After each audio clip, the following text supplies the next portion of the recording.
is a basic human right that encompasses, among others, access to safe drinking water and sanitation on top of nutritious foods. Today, significant barriers hold back millions of people globally from healthy diets and healthy lives. According to the Global Nutrition Report for 2020, 1 in every 9 people in the world is hungry, and 1 in every 3 is overweight or obese. At the same time, overweight and obesity are increasing rapidly in nearly every country in the world, with no signs of slowing. The report shows that more and more countries experience double burden of malnutrition, where undernutrition coexists with overweight, obesity, and other diet-related non-communicable diseases. Almost a quarter of all children under 5 years of age are stunted, and only about 1/4 of the 16.6 million children under 5 years of age with severe acute malnutrition received treatment in 2017, highlighting the urgent need to address this unacceptable burden. Malnutrition in all its forms has become the leading cause of ill health and death, and the rapid rise of diet-related non-communicable diseases, putting an intolerable strain on health systems.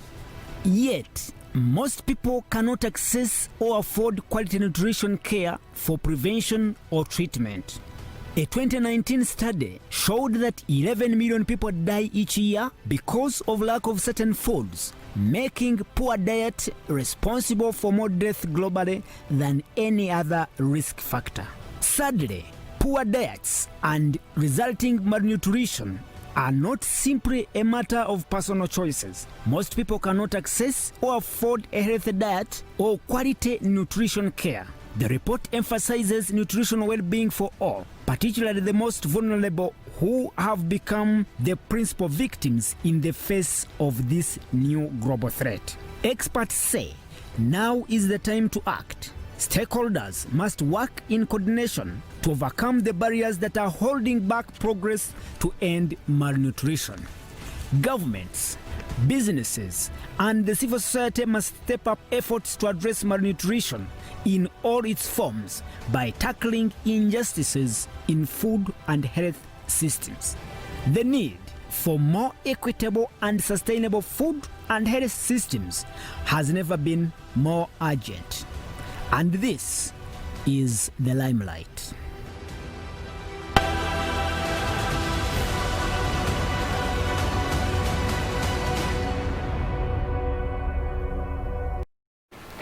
Hello there, it is Christmas Day and it is the special edition of the Limelight. You're welcome.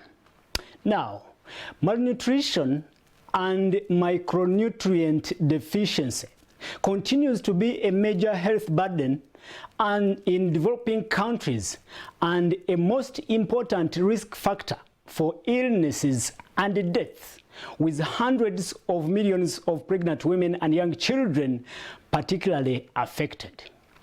While Uganda has made some progress in curbing the prevalence of stunted children under 5 years of age, no progress has been achieved in curbing the case of obesity, which presents a high risk of poor diet and contracting non-communicable diseases. But you can ask yourself, why is it so in a country that is regarded as the food basket in the region? To understand this better, I must bring in the expert. And she is none other than Agnes Chiravo. Agnes Chiravo is a food rights campaigner working with an organization that is advancing policy, legal, and practice reforms in agriculture and food. Chiravo has designed and implemented several programs on issues that impact food availability, accessibility, stability, and all those issues. I would want to connect with Agnes Chiravo, and she takes us through this important issue. Hello, Agnes. I hope you are live and you are clear on this Christmas Day on Soul TV. Yes, I'm clear, and good evening, viewers. Yes, I would want you to take us through, of course, this particular issue of malnutrition, because a recent report showed that Uganda is lacking, still has issues in meeting the targets for 225 to tackle the issue of malnutrition, curbing issues of stunted growth, especially in children under 5 years, and cases of obesity that can lead to non-communicable diseases like diabetes and all those issues. I would want to hear from you, first and foremost, Chiravo. What do you think is the attitude of Ugandans, the food habits of Ugandans in regard to good diet and eating right foods? Okay, thank you so much. And I need to start off by saying it is actually immoral for us to sit here and talk about hunger, talk about malnutrition in all its forms in a country like Uganda, regarded a country of plenty. Indeed, this is a country of plenty, but millions of people are sleeping hungry, millions of children are stunting, millions of children are wasted, millions of children shall never see growth to their full potential. It's quite very worrying and very unfortunate. And before I tell the viewers about the attitudes and how people are making their food choices, I also need to emphasize that the number of children that are growing oversized, which is technically referred to as obese, are either in your household today as you're watching us this evening, or in your neighborhood, or they are going to school with your children if the schools were not closed, or they are the children that we have been with to church if the Sunday schools have not been closed. Those children that you actually vividly look at and see, they are too big for their age. But equally, in either your household, again your neighborhood, or in your community, there is that child that is too short for its age, or too small again for its age, and you see that the child is wasted. So sometimes at a young age, the indicators of malnutrition, either at the extreme ends of over or under, are vividly seen by our eyes. But if you have not been able to observe that, let me tell you this. The number of children that are suffering diabetes, that is food-based, that is dietary-based, those number of children are growing. And it is very sad, it is very painful that a child is suffering a chronic illness. Now, this takes me to the question you have asked me about our food habits. Even myself, when I was growing up in a rural area, in a humble background, we all looked forward to going to school and get employed and earn our money, such that we can take all the foods that we thought we were missing while we were children. Drinking some soda, taking some candies, the chocolates, the so on and so forth, also including the foods that are these days characterized as fast foods. We all looked forward to that. And actually we knew that education is going to be a key to that. And all if not education, after that, earning a salary and being in control of my own economy, such that I spoil myself. So there is that attitude that actually people that are eating what we have learned now that is healthy, and here in the common society in Uganda, it is called the food for the poor. The eating of vegetables, the eating of fruits, the eating boiled foods, not fried foods. So many people are still thinking, and which is a perception issue, that is food for the poor. And actually stopping by a fast food that I'm not going to mention with your children from school, it is associated with class. Upper class, educated, rich, and so on and so forth. So people have that attitude, and they relate the way people eat to the class, the social class in society, which actually is the reverse. In the developed countries, the people that are eating, just like so many people who are not even able to watch us because they do not have access to TV, the way those people eat, people in the US that eat like those poor people are the rich, the most rich. Agnes, if I can chip in such countries like Agnes, yes. Are you saying we all got it wrong and we are eating the wrong diet? And when actually we think it is the right diet. And again, in just 1 minute, because of the fact of time, I would want you to tell us what a complete meal could be. Of course, today is Christmas Day, and people have eaten all types of foods. I would want you to give us, in just 1 or 1.5 minutes, tell us what that complete meal could be like to you.